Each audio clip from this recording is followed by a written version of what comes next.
Hey guys, what's going on? Coming at you with Thursday night video. So, just wanted to do a brief rundown of what I purchased, what I'm doing. I actually did not get a chance to video yesterday, but I did do some buying yesterday.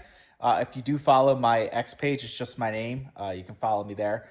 I did buy some Nike. I bought some Amazon actually for the first time in a very, very, very, very long time. Like so long, I can't even remember the last time I bought it, like at least 18 months ago. So it did go under $200 a share. So that's basically a 20% correction of Amazon's all time highs. That and Meta are probably my two favorite Mag 7 stocks right now as far as what's appealing to me. The operating cash flow on Amazon is like at all time lows. So basically, the top line is slowing down, but their bottom line's increasing, and every sector and every category they're in is growing right now, double digits. So it's just a super appealing time.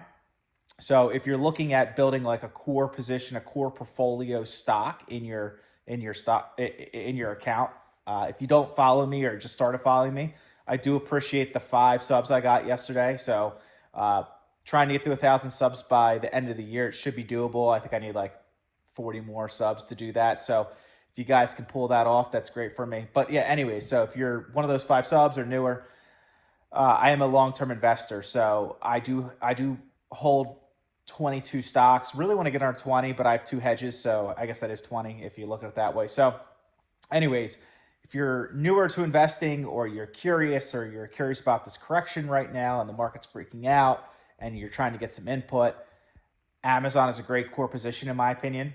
That is something I buy, and it is one of my 4 core positions. It's one of those sleep easy at night stocks. It's going to outperform the S&P 9 times out of 10 every year. So that's how you kind of beat Wall Street, beat S&P. And yeah, so it was already a fully built position, but that's like one where it's just a sleep easy. Like I said, I sold a bunch of Palantir, I sold a bunch of Nvidia when it was running up, when they were both euphoric, and a little bit in December and then January and a little bit in February, before February 18th or 19th, the market at the peak and started correcting off based on tariff fears. I'll talk about that later in this video, my thoughts on basically tariffs and jolts or jobs tomorrow. So I'll let you know my thoughts on tariffs and jobs after I get done talking about kind of like what I bought, my stocks, and why. So yeah, so that's why I bought Amazon. It is a fully built position, like I said, but you can never have too much if it's a 20% correction. You don't get those opportunities much in those Mag 7 stocks. They're so cash rich. Uh, it's very hard. You need a lot of fear in the market to get them down, and it doesn't happen often.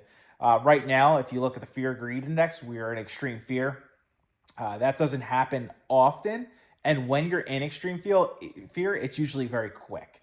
So you'll be lucky to be in extreme fear for more than probably 2 weeks in the market. We've been in extreme fear all week. So all it takes is one little sentiment change, just one little right thing, and then you get out of extreme fear. You sit in fear, and then people simmer down and calm down, and oh, it's not as bad as we thought, or whatever. It's just human psychology. I mean, a lot of investing is about psychology. You just understand human behavior and kind of not like get drugged down to all the silliness that people do. So yeah, so I bought Amazon. Very good opportunity right now. Anything around 200, I like. My cost base in Amazon is low 100s, so I'm up a lot on Amazon, but I have no problem. A lot of people have problems buying if you're up 100% or 150% in your portfolio. I have no problem averaging cost up if the valuation makes sense and it's a good opportunity. So I bought that. I bought Nike. It's at a 5-year low. Believe it or not, this whole week, Nike's actually, it touched low 70s 2 weeks ago or whatever, and it's hovering around high 70s, which is hilarious because like the Nasdaq's in correction, which is 10%. S&P's under 5% correct or down. So I mean, the market really pulled back, and Nike somehow just like chilling there at 77, $78, floating around there, which basically to me says like after 5 years, tax loss harvesting, the sentiment in Nike's terrible. New CEO, well, old CEO that's back is trying to reboot the morale in the company. And basically what that tells me is like the guidance, everyone's pulling back guidance at like Costco, Walmart. People are moving forward guidance for this year because of all the uncertainties. And Nike is obviously a retailer, and it's just chilling, which means basically it found its new core group of investors for that company, and they're just not going to sell.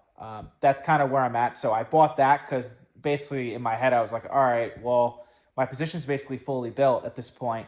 But if we're at that point in the stock, I want to just build it a little more just to kind of just get that little cherry on top of it, basically, I guess.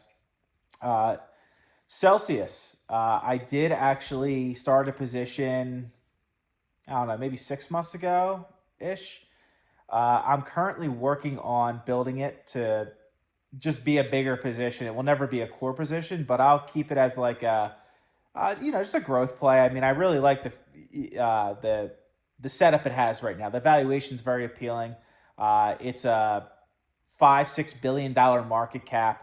To put in comparison, Monster is like a 55 billion. So I'm not expecting it ever to get the size of Monster, but even if it gets to like a 12 billion, right? You just doubled your money. It was a 20 billion at peak last year when Celsius was going nuts. So great company, great product. It caters more to the fitness crowd, which I think a lot of people care about more. It has 200 milligrams of caffeine, just like any Monster or Reign or whatever. So, or Red Bull. So it's there. It's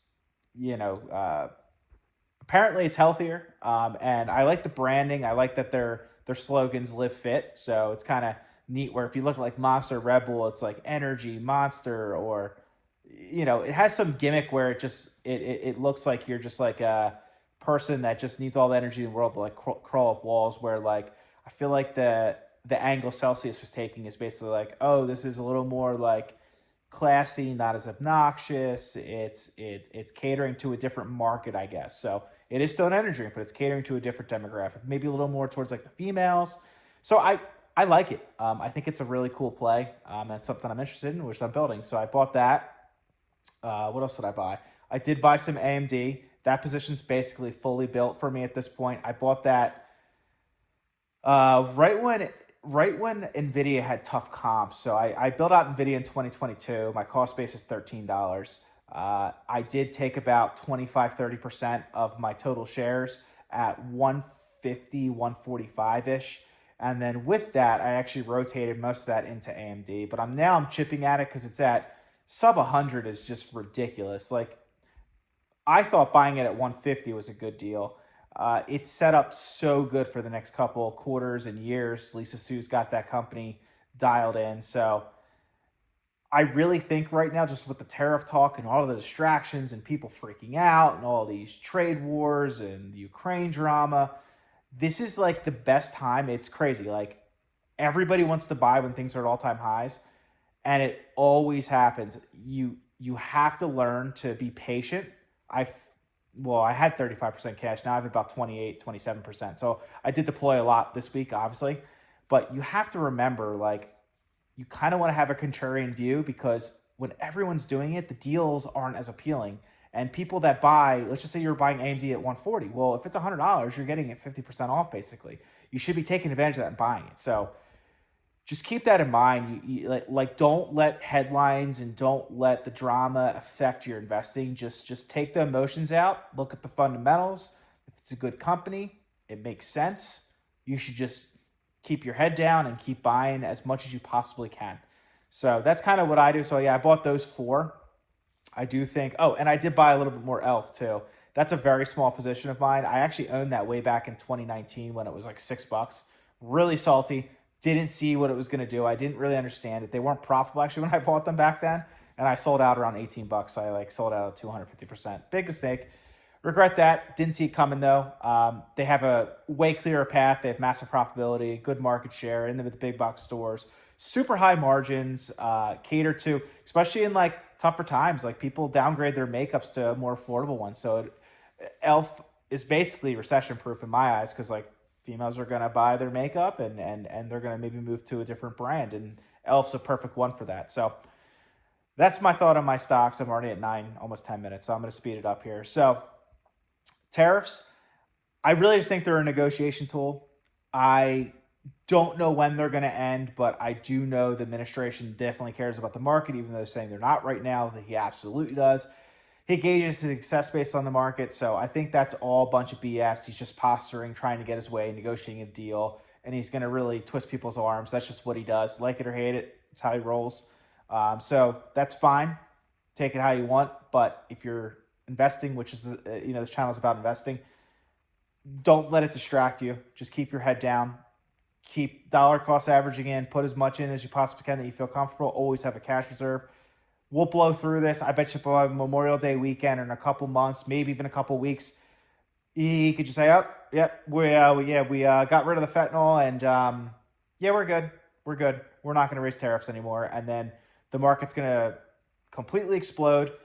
Remember, usually when markets have massive sell downs, usually the best 10 days in a single year market, like the best 10 days in a rolling year, usually comes shortly after a lot of pain. We've had a lot of pain in the past week.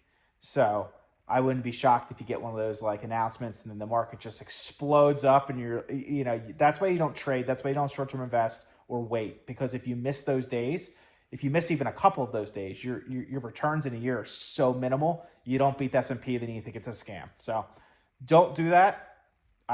It's just not the right way to invest. So just be prepared for that. So that's why you don't really sell unless the fundamentals of a business change for you. So that's kind of my thoughts on that. It's all just noise in the background if you invest. Policies come and go and all that stuff. So I really wouldn't sweat it. Really wouldn't sweat it. So yeah, I'm just keeping my head down there. And so that's what I bought today. That's my view. Jobs tomorrow, I think we're expecting 170,000 jobs.